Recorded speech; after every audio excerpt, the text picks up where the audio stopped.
Hi there. So here's a massive spread of cards for you.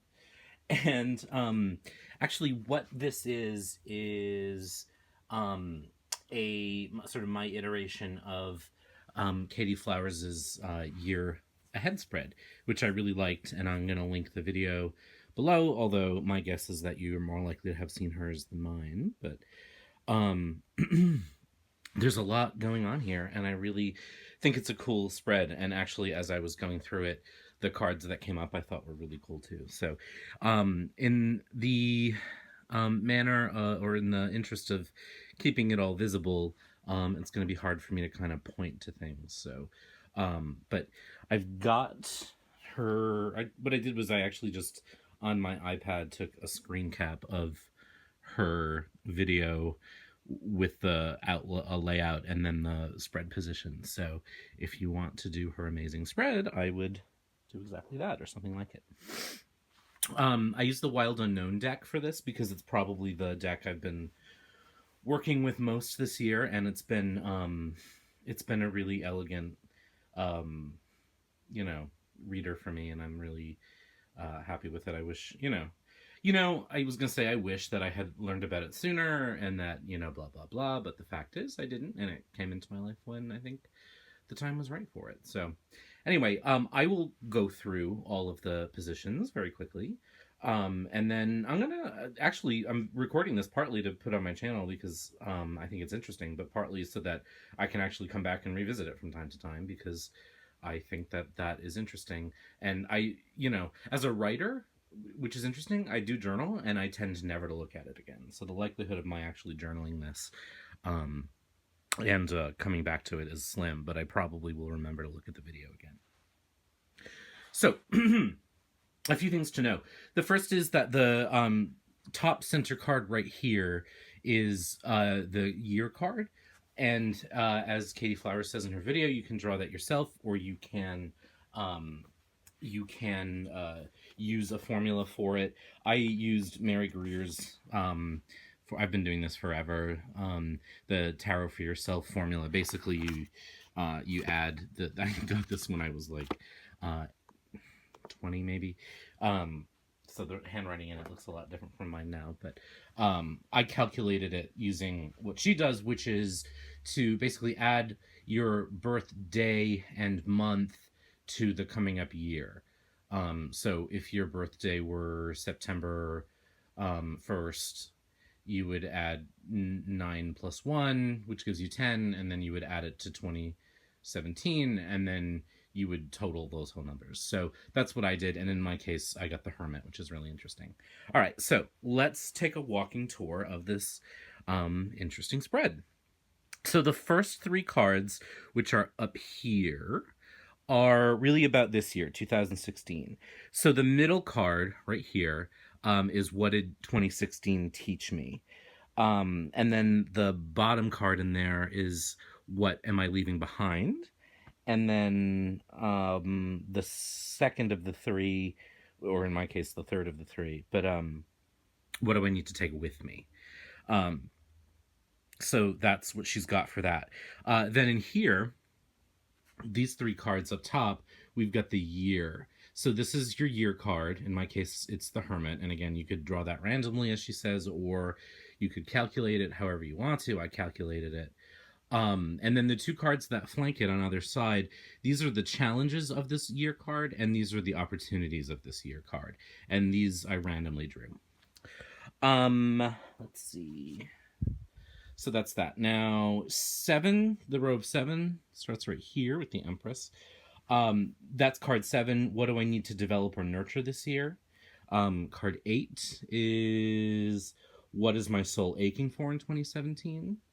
9 is how can I serve my highest good? 10, what do I need to pay attention to or remember when things get a bit rough? And then 11, how can I embrace 2017? So that's that row. Now on the far right here, this sort of Celtic cross area, kind of, well, the staff on the Celtic cross area. These are really up to you. What she has done is said each of the first cards in the row, so the cards on the far left, represent an achievable goal for the year. and then how on the right how to achieve it. So what I did was I kind of made this generically about um, my general well-being in the first row, my relationships, my corporate work, and then my creative work.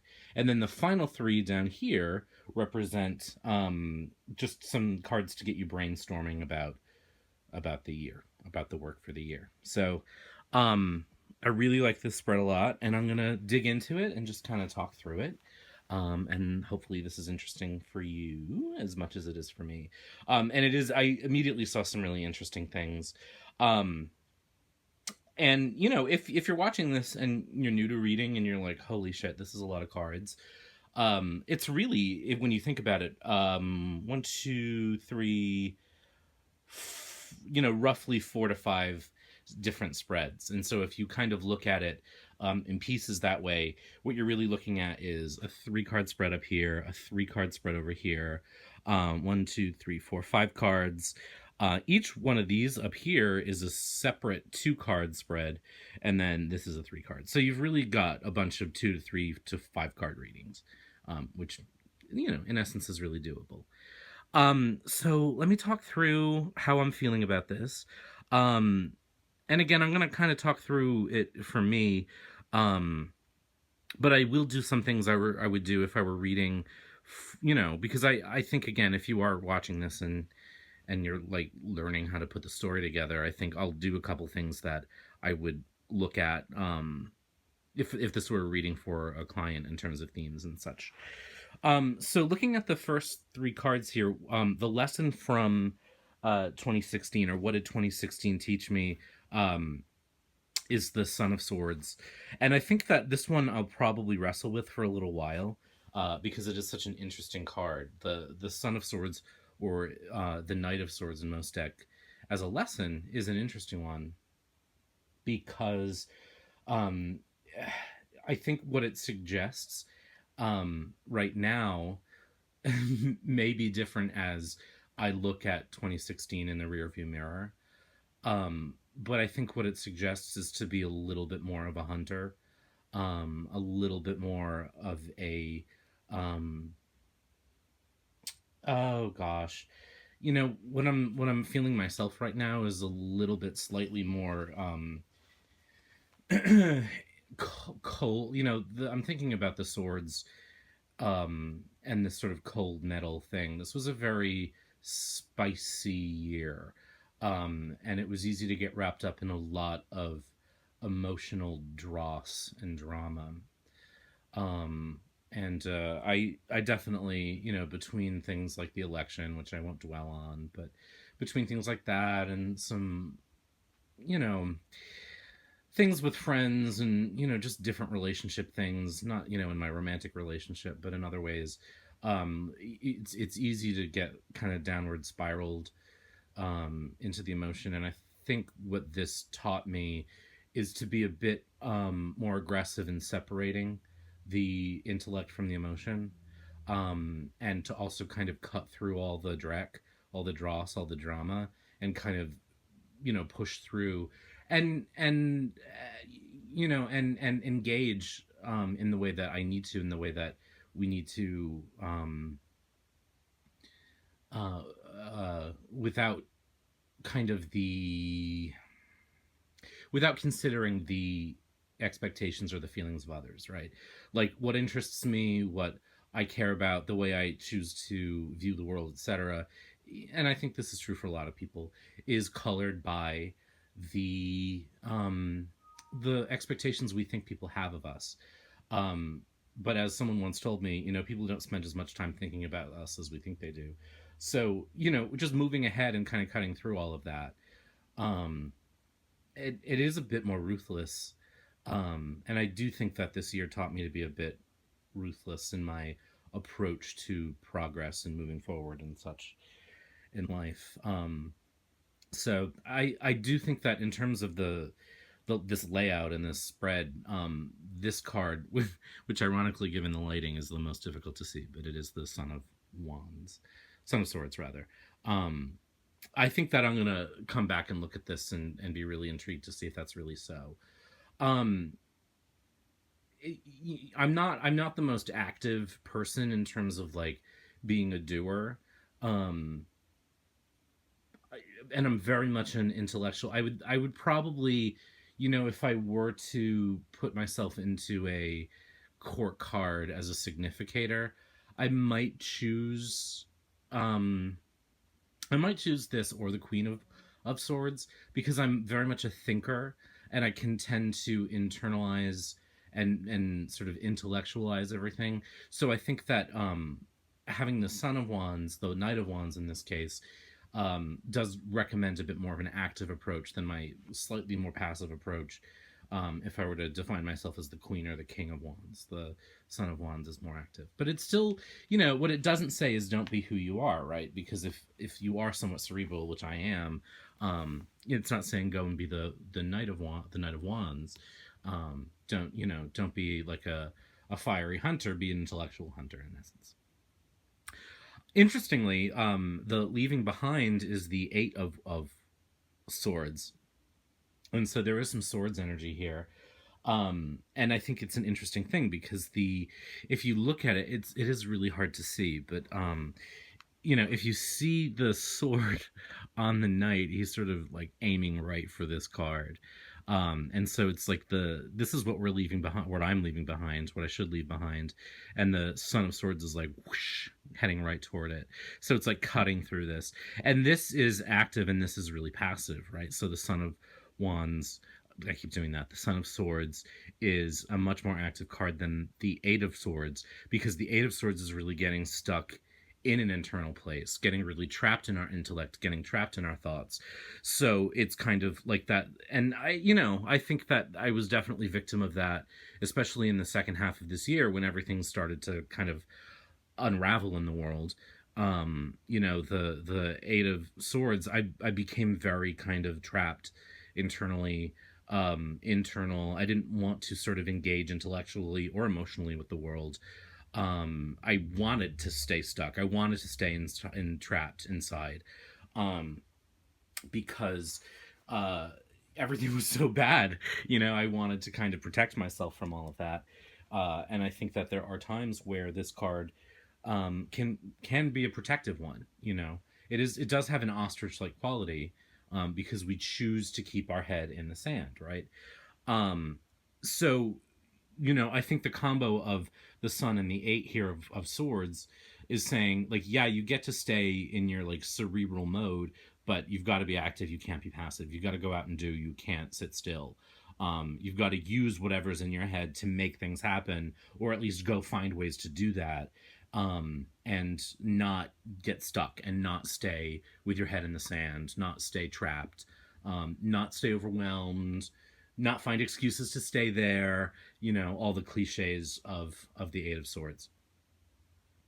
And then what is taken with card two, it's the third in here. I think I didn't lay them out differently. So it goes one, two, three, but because these are so related, I'm so drawn to. So this is really one and three here. This is two. So two is what should we take with us? What should I take with me in the new year? And that's the Seven of Cups, which I think is really interesting. Um, I think that this suggests carrying a certain amount of fantasy and a certain amount of possibility. This is frequently a negative card, right? Because it can become kind of emotional paralysis. It can become feeling overwhelmed by choice or not knowing what to feel, what to choose. And I think that in this case, that's actually a positive thing, for a couple of reasons. In terms of not knowing what to feel or what to choose, the uncertainty of it, I think carrying that uncertainty forward into the new year is important because it needs to be sorted out. It needs to be figured out. So that's unfinished work from 2016 is pushing into 2017, like coming through all the confusion, coming through all the emotional overwhelm, and articulating, or at least trying to, what the feelings are, what the thoughts are, I usually say we in these videos, so it's hard for me to talk about myself specifically, but what I really feel, what I really understand about how the world is and how I fit into it, and what my place is. But earlier I also mentioned the word fantasy, and I think there's an element of fantasy in this card too, and there's a dreaminess, um, and there's a sense of possibility, because you may be stuck not knowing where you are emotionally. But if we think about the progression from the Seven of Cups to the Eight of Cups, we move forward, right? So once we identify what we want or what we feel or what we're moving toward, then we can move forward to it. So I think that card represents a lot of unfinished business for the year, carrying into the new year and saying, hey, where really am I with this stuff, and how do I move forward with it? So that's the first spread, and that's really about 2016. And I could probably keep going. It's an interesting combo. There is a little bit of a frictional element there for me. The water and air elements are not as abusive to each other as like water and fire are, but there is, there's like the receptive and the uh, active energies at play here, and so that it suggests kind of a little bit of a tug of war between feeling and thinking, and that may be something that needs to get reconciled as the new year starts, is kind of reconciling the thinking with the emotion, because they are such an influence on each other. So one of the reasons why there's a tiny bit of conflict between those two elements, is because they are so closely impacted with each other. How we feel can affect how we think. How we think can affect how we feel so dramatically, that they really can sometimes. Sometimes they can work together really great. Sometimes they can be kind of adversarial, and so approaching it in the complementary way, or finding ways to bring those two elements together so that they are complementary, is probably a good thing to do. All right. So now we move into the year ahead. So this is the year card. And again, this was calculated using the Mary Kay Greer Tarot for Yourself formula.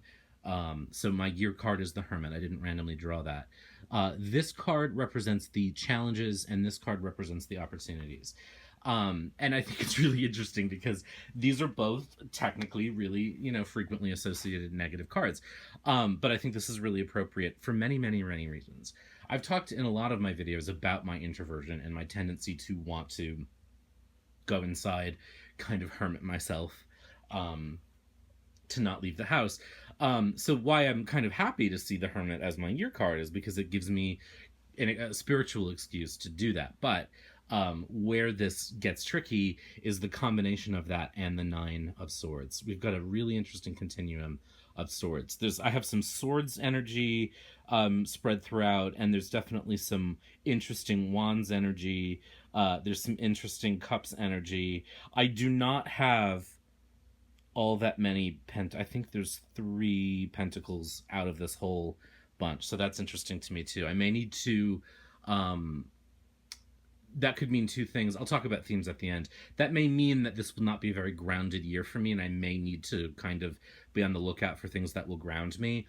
Or what's probably more likely, because so many other suits came up, is that the hermitishness of the whole thing may ground me so much that I need a bit more active energy. So I'll need to kind of find ways to be more active. But so the Hermit is one of my favorite cards, and I'm happy that it's this card for this deck because I love this Hermit. So I think this suggests that it is going to be a year of exploring the spiritual side of things, going internal, looking for guidance, but also being a guide, being a mentor, being an influence, kind of holding the light up for others as you're holding the light up for yourself. There's a fluidity, a give and take there. It's easy with the Hermit to get so alone that we forget that it does require more than books and solitude to help us learn. All of that cerebral knowledge without practical experience is maybe not useless, but it's not useful. And so the tendency to want to stay alone and kind of go really cerebral seems to me to actually suggest the Five of Swords That is the 5, right? Yeah, sorry. I'm so far away from the cards right now and I'm looking at them through my phone, which is not how I usually do this. Um it suggests a tendency to be combative and to want to cut people out because the desire to be alone and in learning mode, and I can actually already feel this energy. I think this energy has been really a part of my life for the last month or two, so it looks like that's going to continue into the year, which makes sense. um I would be surprised to see if I go the whole year feeling that way. Anyway, and obviously things change and adjust and whatnot. But so the combination of kind of being alone and thinking too much can lead to conflict and feel like you have to sort of cut everyone down who's inflicting, who's conflicting with that or getting in the way of that.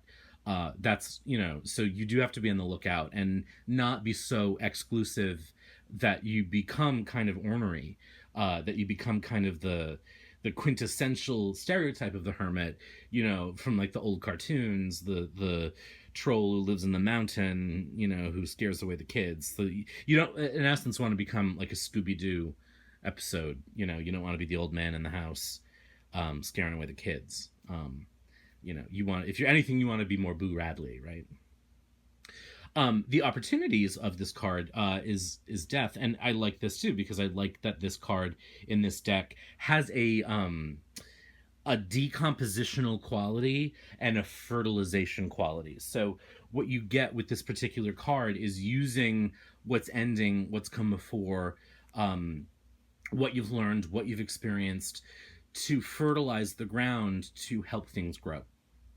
So the sense of ending, the opportunity in the year, in terms of going internal, in terms of being a learner and the learned, being the protege and the mentor, so to speak, is that you can figure out what is no longer serving, and not cut it out, but plant it, put it in the compost heap of your life and let that um, uh, become fertilization, compost, enrichen the soil of experience as you move forward. So I think that that's an interesting opportunity, and it does require a little bit of internalization and time to do that and to find that energy. So now we move into the spread of 5. So again, this as always, my videos go on so long. No wonder only like 40 people watch them, but I do appreciate those of you who do. So card 7 is the Empress, and that represents what needs to be developed or nurtured this year. And I love that the Empress shows up here because it's a card of development and nurturing. So I think that there's a very complementary relationship between this card and this card position, in terms of developing the idea of developing, nurturing the idea of nurturing. Very closely related to the Hermit, this idea of nurturing. I think it does involve,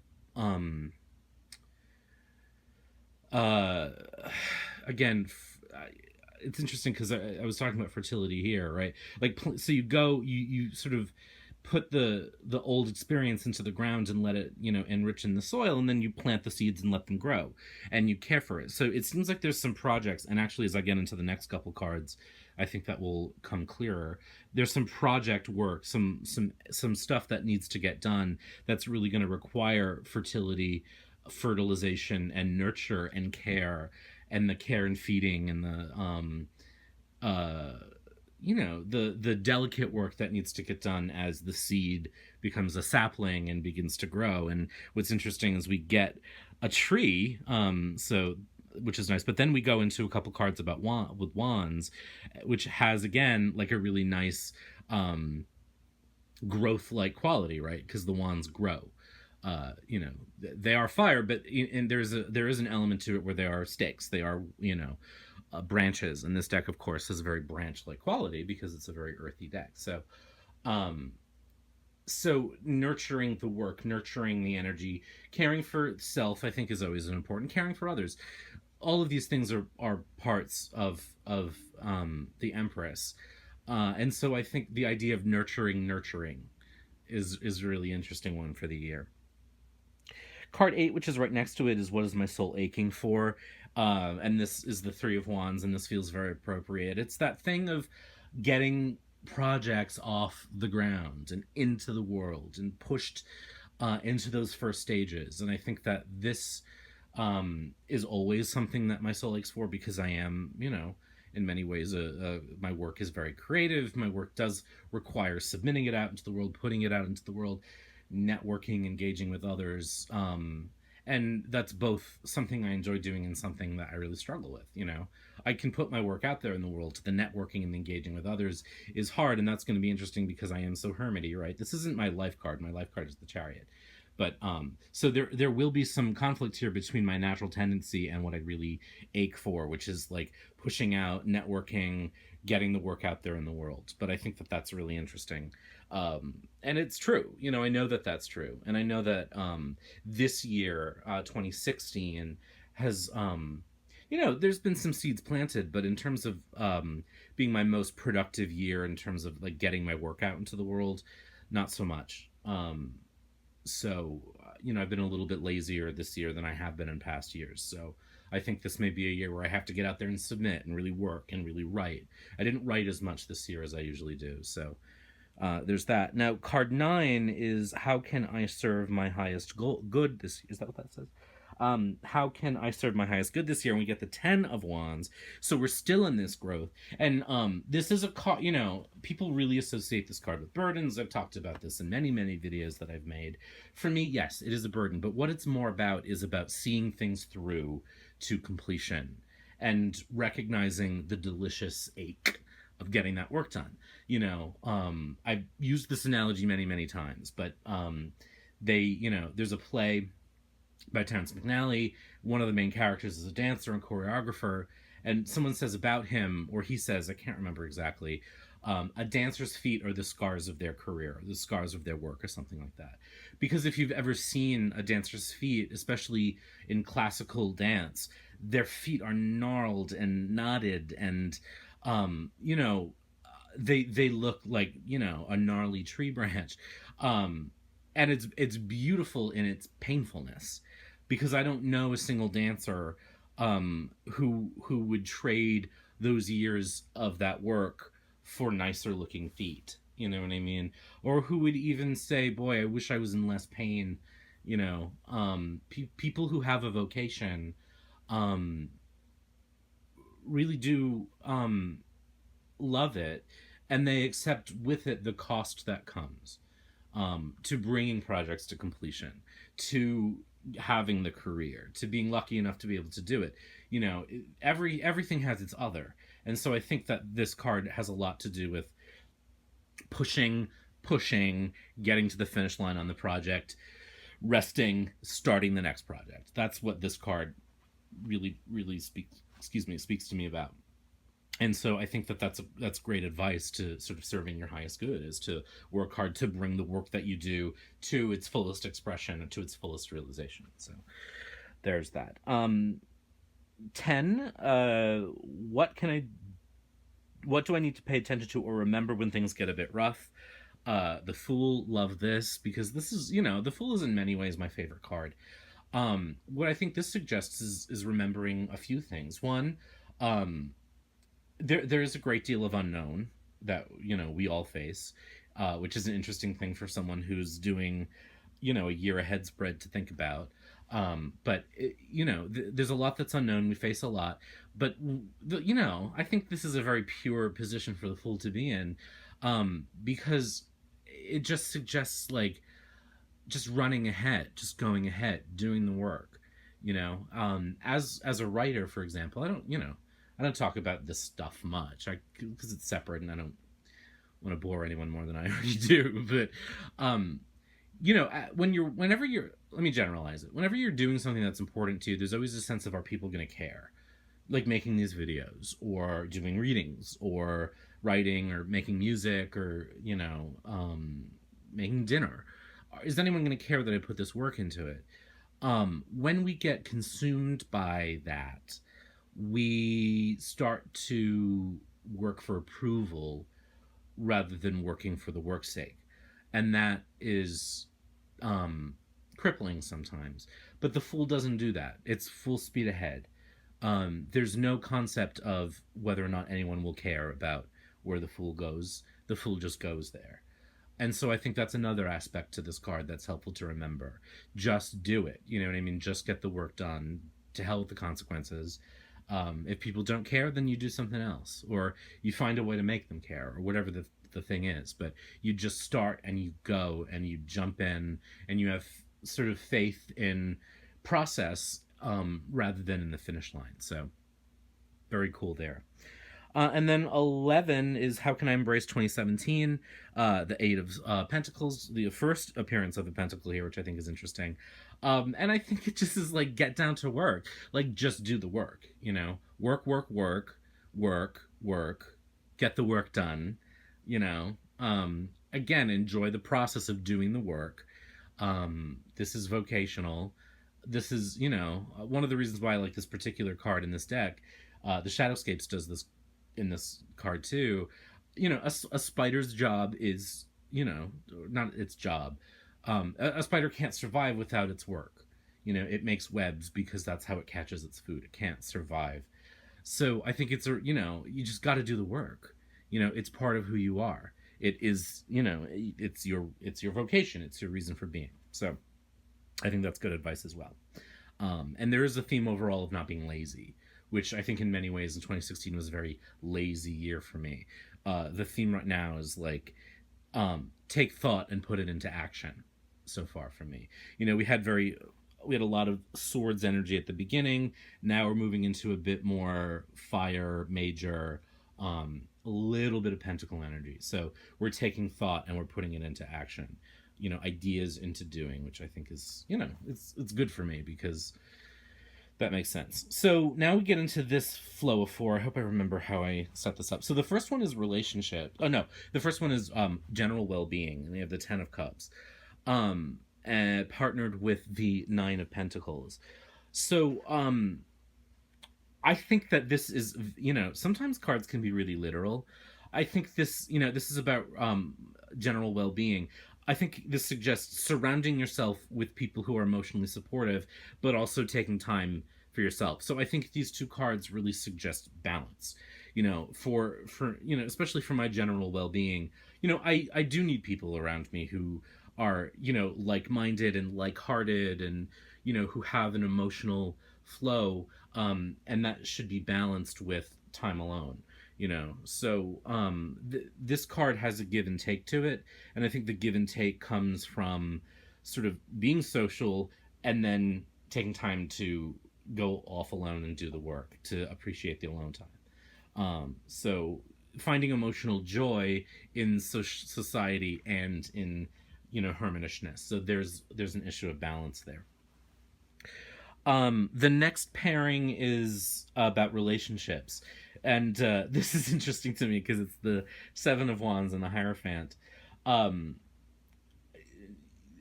this case, I'm going to go a little bit more with the image than the traditional meaning of this card. This card usually has a sense for me of really trying to stay on top of relationships, trying to stay on top of competitors, trying to, you know, sort of fend off distractions. There may be a little bit of that, you know, there may be a tendency to want to kind of fend off distractions, but I think keeping the fire lit in this card, in this case, keeping the image, you know, the fire burning for relationships is important. And one way to do that is with the institutions that are important to me. So the Hierophant. So, you know, and why I say that is because the relationships that you know, a lot of my friendships, nearly all my friendships at this point in my life, have to do with institutions in a way. It's my job, the theater where I am in residence and where I teach, the school where I'm earning my master's degree. There are institutional hierarchical relationships, and sort of keeping the flames of those institutional relationships burning is probably a good way to sustain relationships, so that feels like there's a dual purpose. This is an interesting one, and, you know, without sort of getting too much into my weird, you know, my weird sort of relationship tendencies, it does make sense that you know staying on top of those relationships, keeping the fire burning for those relationships, by having the purpose of common goal, um, I think actually makes a lot of sense to me. So I won't go too deep into that, but it actually says yes. Now the next pair, with the Seven of Swords and the Daughter of Cups, is my corporate life, which is really interesting. So the seven has a, there's always like a sneakiness about this card.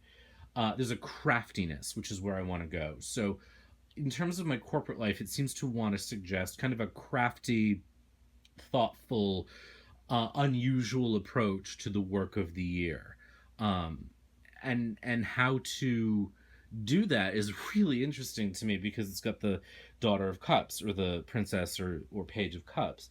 So there's this really kind of open, innocent, emotional quality. Um, so I have a feeling like this pairing is going to be one that I am curious to see how it unfolds. But it kind of makes sense to me that if you want to approach things from a new, unusual, different place, kind of divorcing yourself from your preconceived notions and approaching it with kind of an innocence, um, and the eye of a beginner, um, makes sense. We have another pairing of cups and swords here, which we started out with, which I started out with. So that this is going to be an interesting pairing as the time goes on. So I'm curious to see. Um, yeah, it's interesting. It really is. Um, so I'm fascinated by that. I think it's going to be cool. And now the final pair is my creative life. So there we get the Nine of Cups and the Ace of Wands. Um, I think that this suggests um, kind of a sense of the goal is to be sort of emotionally open, emotionally um, um, what's the word I'm looking for? Um, boy, like full. Yeah, I can't identify the word I'm really looking for, but because again, so I'm thinking about what my work is, and as a writer, you want to move people, and so I think there's this thing here in the Nine of Cups of like really wanting to create emotional um fluidity and like abundance. There's the word I was trying to avoid using, but I'm just going to go with it. Um, so the and also in myself to feel kind of a certain sense of joy and excitement in the work that I do, creatively. And so the how is the Ace of Wands, which again is similar to the Daughter of Cups, sort of suggests like coming at it from a newness, planting new seeds. The Wands is the quintessential sort of creative suit for me. And so I think it suggests, again, starting new projects, planting new seeds, looking at the whole work that needs to be done from an innocent, kind of fresh place. Um, Reigniting the passion for that work, which this year has kind of ebbed a little bit. So a lot there, and that can help fill up the cup, so to speak, and create kind of an emotionally abundant space for me and for, hopefully, the people who see my work. So that's that pairing. Now we come to the final three, which are some cards, three cards to get you brainstorming about your work for the year. And I think that this is an interesting set. Just three of the more nebulous cards for me in my own practice. The Two of Pentacles suggests certainly attempting to find balance, attempting to find a sense of doing everything and finding place for everything, and all of that. But you know, juggling all the things that come at you. The Five of Cups is interesting because I think there is a sense of mourning, and letting go of, and accepting what's been lost. Um, and reflection. You know, that's not a word that's often associated with this card in my experience, but I think there's an act of reflection here. Um, and then again, kind of being with the Daughter of Swords there, my lesson from 2016 was the Son of Swords. Here we're sort of reverting to the Daughter of Swords, and it's like coming at everything from a place of discovering, thinking about new things. What new things are getting the appetite whetted? What new ideas are out there?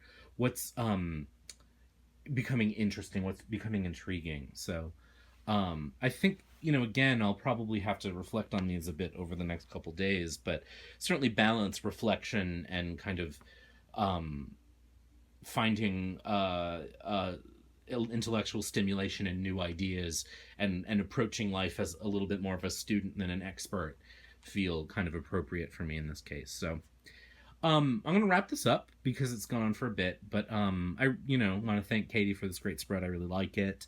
The link to her video, which you probably have already seen, if you haven't, that you should watch it, will be in the space below.